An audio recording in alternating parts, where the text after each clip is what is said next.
right, I need a, some reason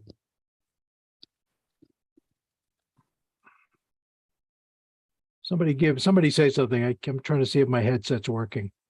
We can hear Hey, you. Tim. Yeah, sort of. All right. Let's see how many we have here.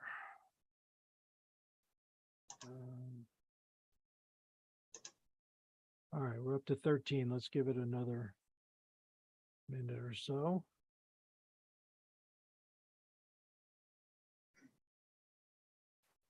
Emily, we're all expecting you got straight A's on your finals. Congratulations. Thank you very much. I appreciate it. Close to it. I'm going off my heads.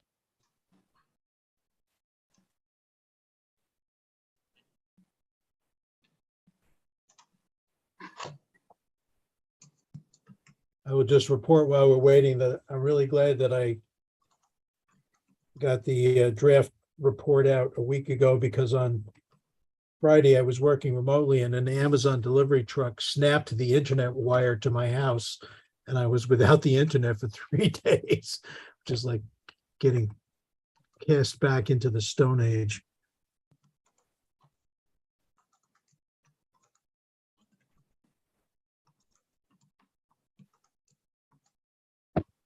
Okay, what are we up to? We're still stuck on 13. All right, let's give it one more minute.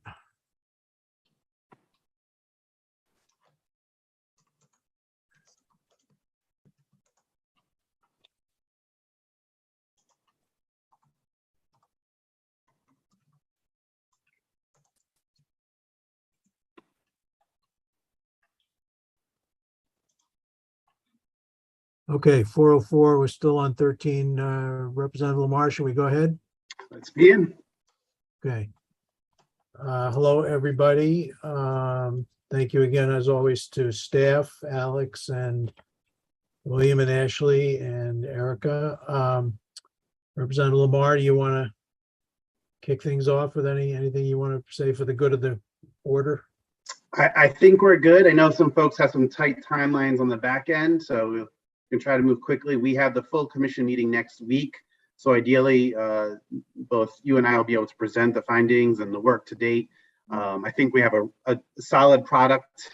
I know there's still some disagreements, but I think we have a solid product that we can at least introduce next week that is probably further ahead than a lot of the other subcommittee groups are. So I feel pretty good about that. Yeah, good. Okay, well, that Representative Lamar took some of the words right out of my mouth. So we have a full commission meeting coming up on Monday afternoon. And so I guess the goal for today is to get what I will call an informal consensus that the outline is sufficiently along that we can present it to the full commission. And you rest assured that Representative Lamar and I will couch it in the terms that this is sort of where we are. This is not the official report. This is certainly not a commitment to phrasing. It's a draft still subject to analysis, revision, research, wordsmithing, all of those good things. And really what we're trying to apprise them of is our thinking as to the order of topics, the scope of the coverage, the key topics and the key points. You know, and I understand we're sort of at the point where we're probably not going to all agree on, you know, on all the points. And, but certainly, you certainly have my commitment that as we go forward, you know, really strongly supported and heartfelt points will be put in as, you know, noted in the report as not consensus, but you know, either compromise or just that there was a variety of viewpoints on a particular topic. Matt Mandel, we got your comments, very helpful. Thank you. And if I can turn it around overnight, I will incorporate those into what we will try to file tomorrow with the full commission. And so that will reflect as many of your comments as I can get to in the next couple of hours. So before we dive into the report, two other news notes. You may have seen the article by Don Stakem of the Hartford Courant reporting that as of the last couple days, approximately 50 towns out of 169 have filed a report with OPM. And I looked at the list. There were a couple that I know of that have either been adopted in final or in draft. So I think OPM is maybe a little bit behind the reality, but the ballpark is that we have about less than a third of the towns, which raises the obvious question of whether towns are just waiting for us. And I guess we'll get more information on that as we go forward.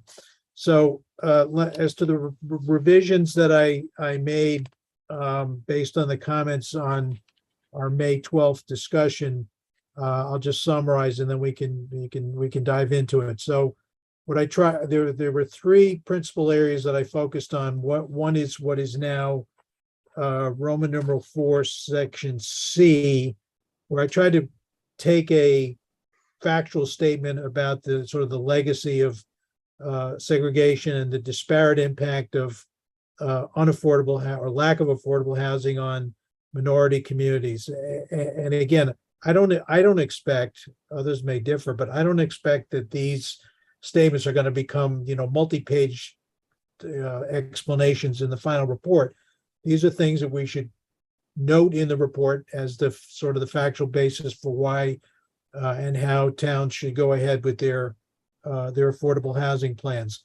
And then in section 5, I did the same thing, noting the economic and racial segregation that, as a matter of fact, including the 2020 census data shows, persists and in some measures has gotten worse. So I tried to take your comments from last time to heart and just put the facts in there and in a way that, subject to wordsmithing, we can all agree on. Now, that begs the question of what is actually going to be relevant and make its way into the final product. But again, better to start with more and then take things out than the other way around.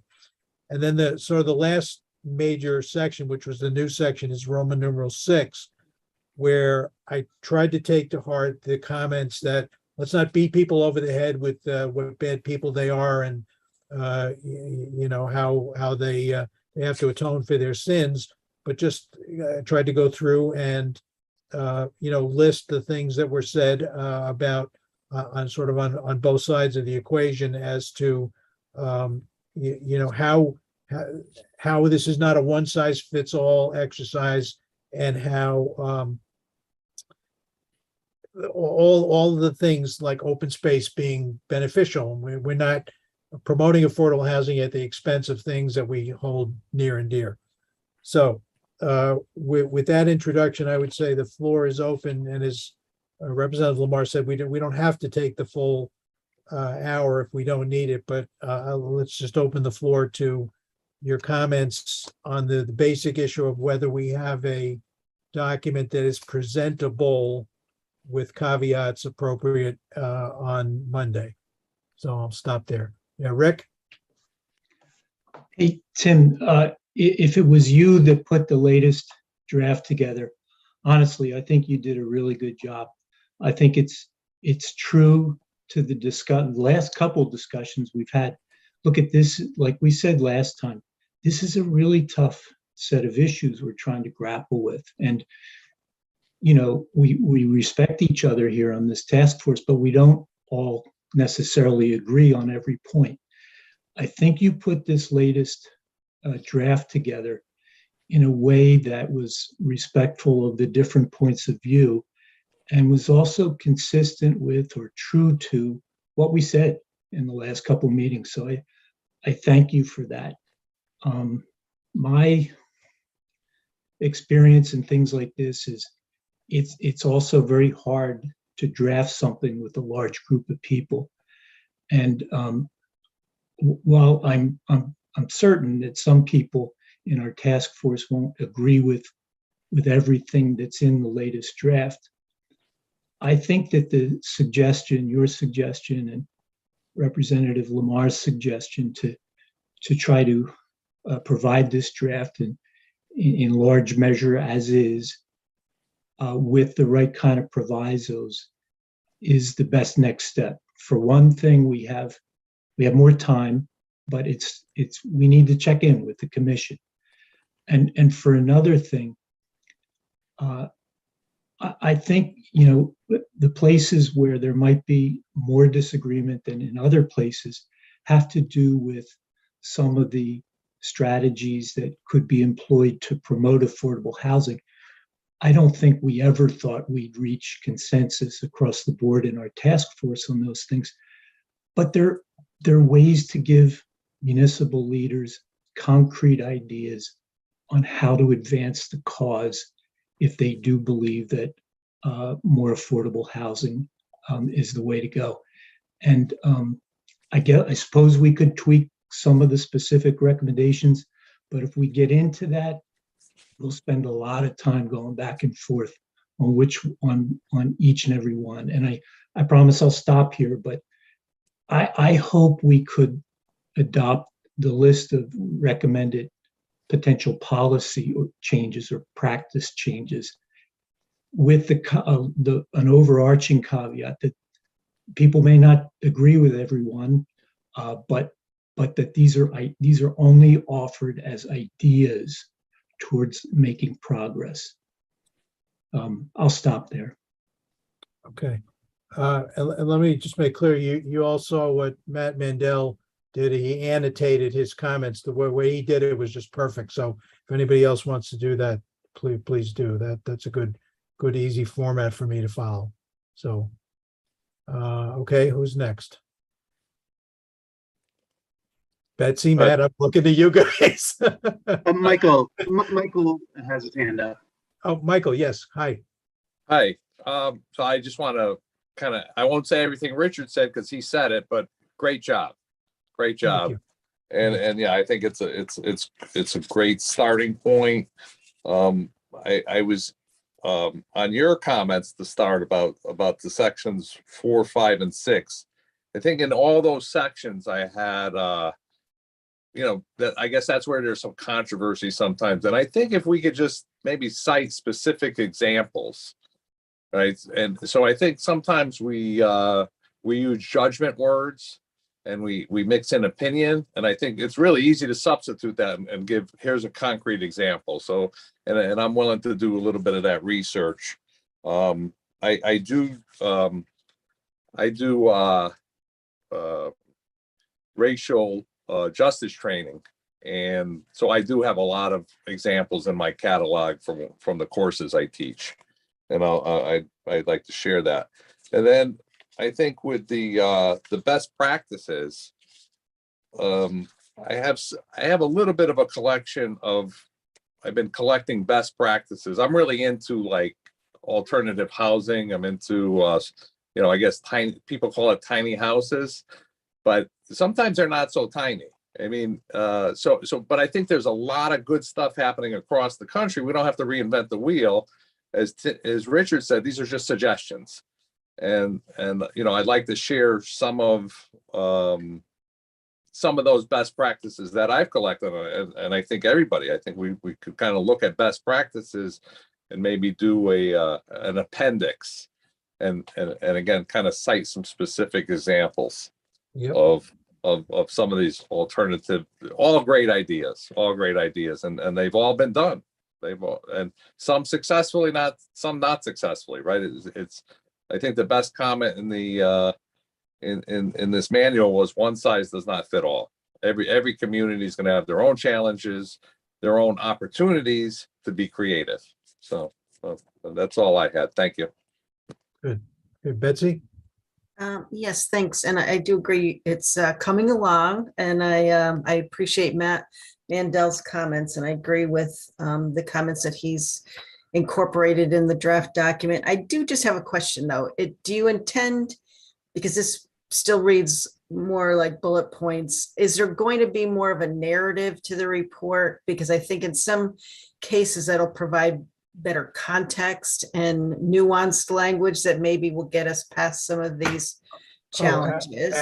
Absolutely. The next step will be to put this in narrative form. Now, I having been on two previous task forces, three actually, there's the progression is, I think you start with an outline and then you go to a narrative and then you go to sort of, presentation format, and then you make it look pretty at the end.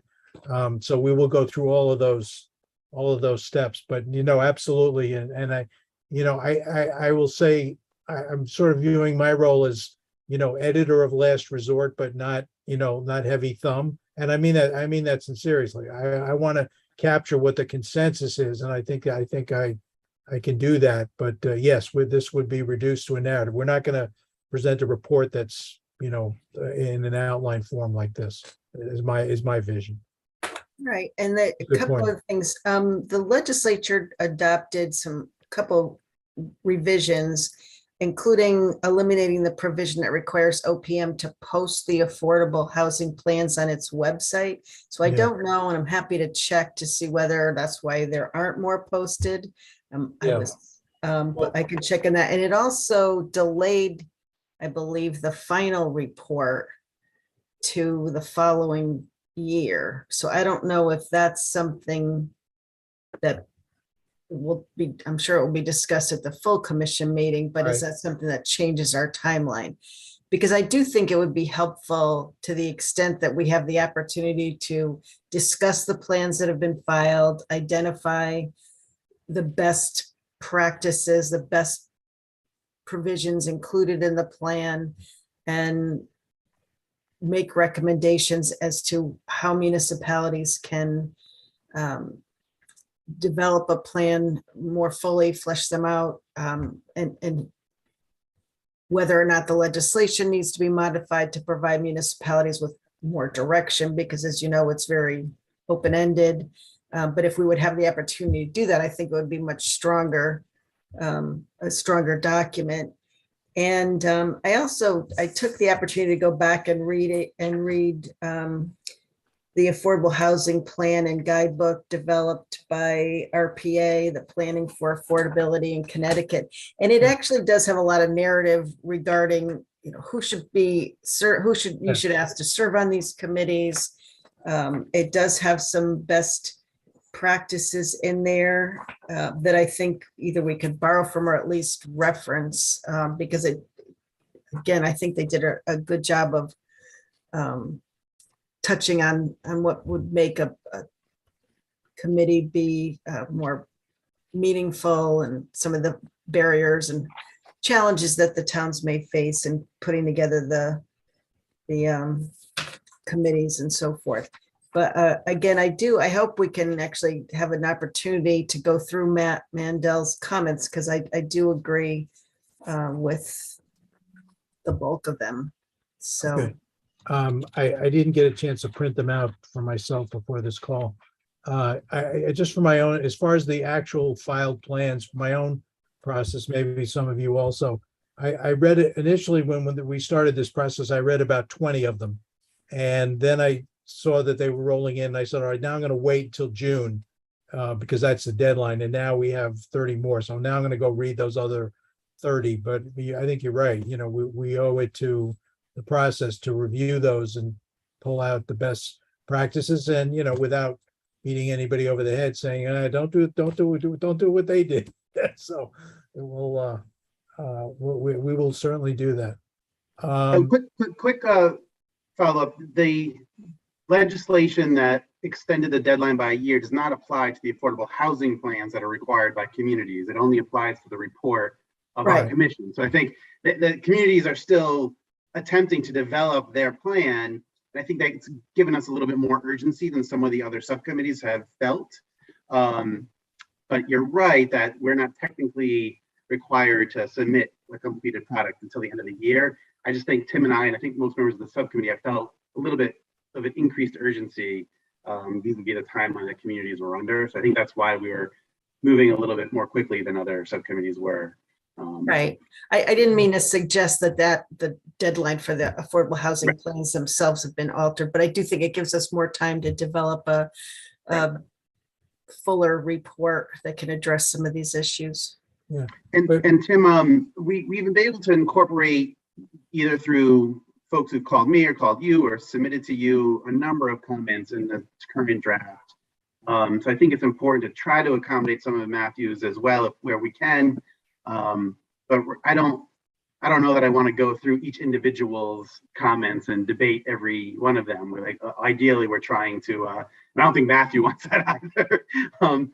I think we just want to sort of try to get the best, cohesive vision we can together. So I don't want to put Matthew on the spot of having to defend every comment he made on the draft he sent to us. Yeah, well, Matt, your comments were clear. I went through them once. I understand every one, so I don't have any questions about what your point was. And so I think it's not. I think the document is pretty well designed. It's just a matter of tinkering with some things, and then some things that just don't work for me. I mean, like inclusionary zoning. I think it's actually the best practice for wealthier communities to ensure that there is affordability. And I think that needs to be put in there, say, hey, this is the way to do it. I know, Darien has increased their percentage. Westport has got to 20%. Basically, if you want to build multifamily housing in town, it comes with a cost because you're going to make a lot of money if you build multifamily housing in Westport and Darien and these other places. But you got to put in 20% affordability. That's your,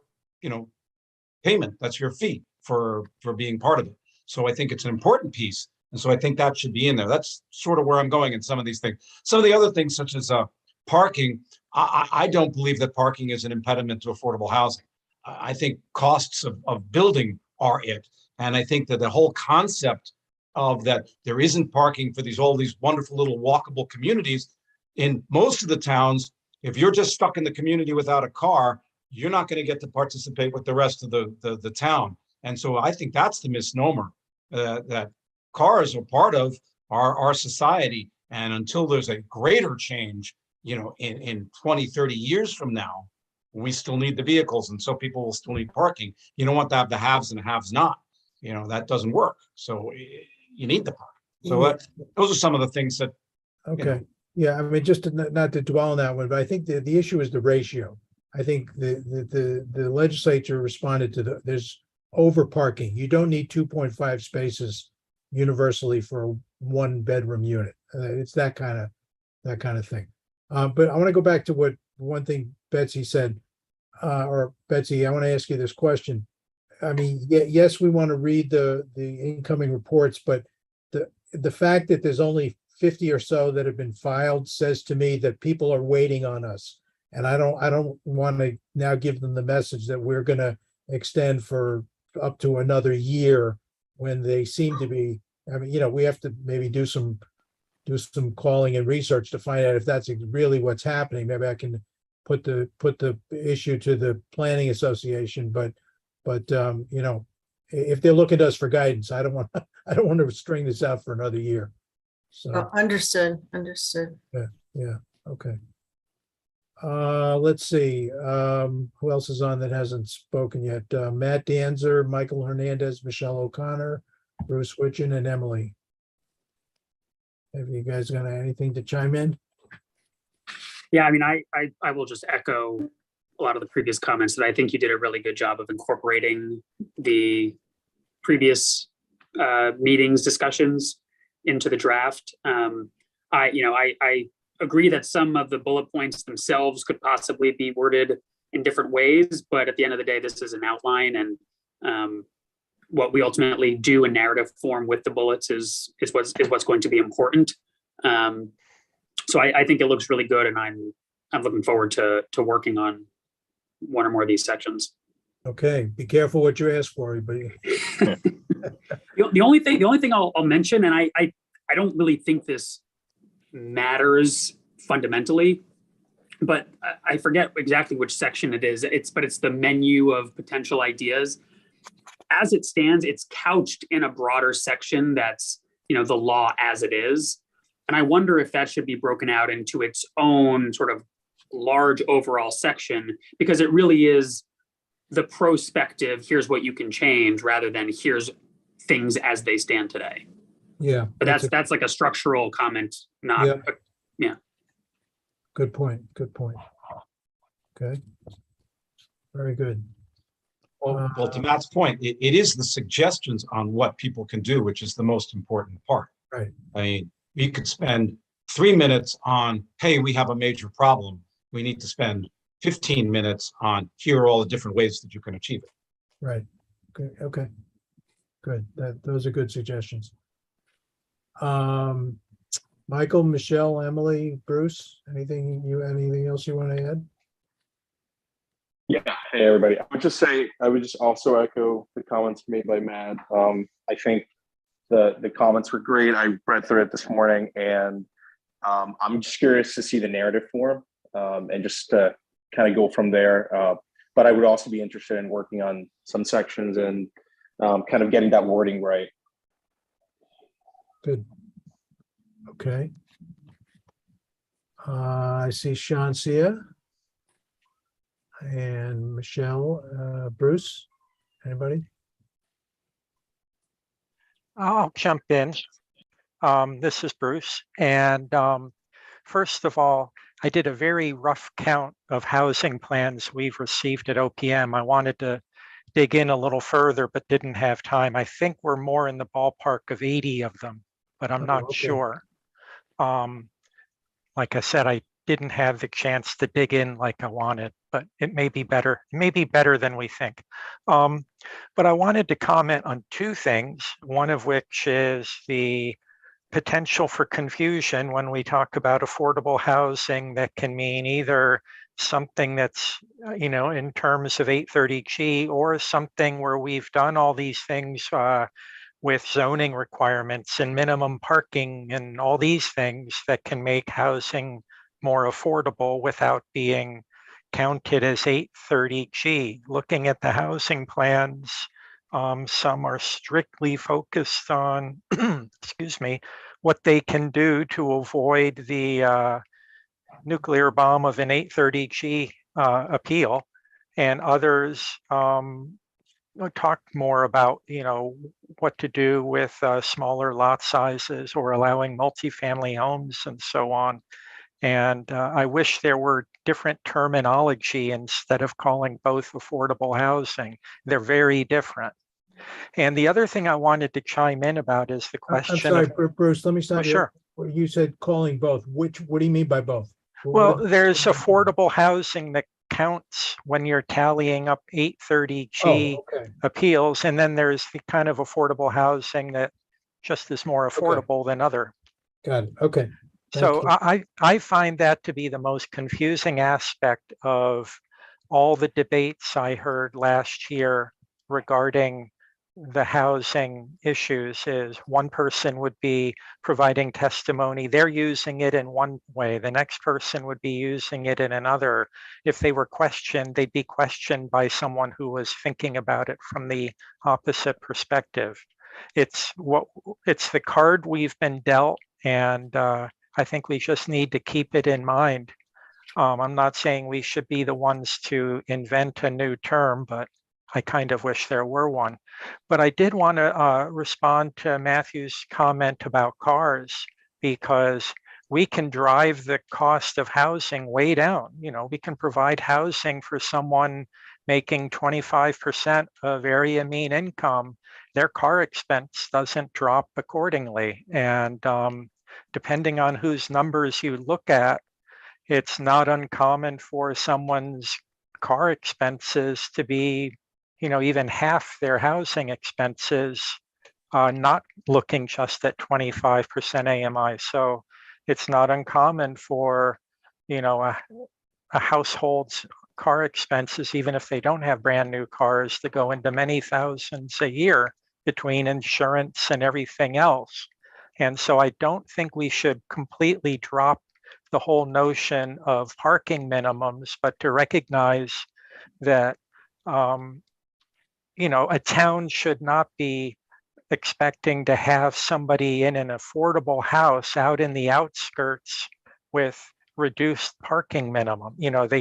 If you have a 2-bedroom unit with 2 adults in it out in the periphery beyond the reasonable walking distance, lack of transit access, that is not at all a place to be reducing parking minimums very greatly. But if you can reduce them in the area like where I live, where there's buses everywhere, yeah, that's a plausible place to do it. So it's really context dependent. And there are affluent towns and there are, less metropolitan towns that somewhere have a place where a reduced parking minimum does make sense. And it should certainly be part of the menu options for an affordable housing plan. And I'll Good. stop there. Good. Let's see, Shansia Jared, you were going to speak before I saw you light up something. If you're still there. Yes, can you hear me? Yes, we can. Thank you. How are you? Yes, good. Thank you, everyone. Sorry that I've been missing in action. My hours have significantly been reduced at work and a lot of transitions going. But what I wanted to just share is that I really like the idea of the inclusion of who should be on that committee. And in addition to that, maybe something to the nature of, in terms of the committee members knowing the role of the committee, what purpose does it serve in terms of affordable housing? Is it advisory, or do they have like real authority to make a difference? Because some of that contention actually can stop the commission from doing the work that it's intended to do. And I think the planning process behind that is very important. So I don't know. So Yeah. how would not understanding the purpose of the group impede their ability to make a difference? I'm not sure I follow you on that. Sure. Not knowing the purpose of a group impedes its ability in terms of a group thinking that their meetings or that their recommendations, the city has to implement, or in terms of their recommendations being something that the city implements, and also something that they hold any means of authority. I've had difficulties with that, where plenty of sessions were dedicated to knowing the commission's role versus actually doing the hard research work on affordable housing. So just knowing the ordinance in which the Affordable Housing Commission was either created or if a commission will be created. Good. Okay. Yeah. Very good. Thank you. Let's see, Michelle and Emily, I think you're the only ones we haven't heard from. I'm not pushing you to speak, but just want to make sure you get the opportunity. I think that the draft is really well done, Tim, and thank you for putting it together. I think that the achieving balance section, which I believe is newly labeled that, is really well organized and takes into account a lot of the good points folks are bringing up. And I also appreciate the way that you put into language the things that we're talking about racial disparities. So I'm excited to work together on breaking it up, and thank you for putting it together. Good, thank you. Michelle, last call. Okay, Michelle. All right. Representative Lamar, do you think we have enough to not embarrass our committee when we report on Monday? I think we do. And I think, as a number of people on the call know who've experienced me, there are components of the draft that I don't think are strong enough, or I don't necessarily fully agree with. Same with you. And so I think, knowing that we're each working towards a final product that we know is going to be consensus driven, that we know is going to be worked on in good faith with each other, I think is important. And my ability and your ability to represent that we are at that point right now, and we'll continue to work together as expeditiously as possible, but thoughtfully, making sure we have it. I think that's what we want to be able to represent on Monday. And I feel what I'm hearing from folks is that we're currently at that point, and we have a fair document that represents the thoughts of the subcommittee here, and I feel good about it. And I got to thank you, Tim. You really taking the strong leadership role on this, and I greatly appreciate it. Okay, very good. All right, I think we've got enough to go on. We'll turn this around overnight, send you what we intend to send to the committee, or the commission, and we'll go from there. Now, as far as next meetings, Representative Lamar, do you have?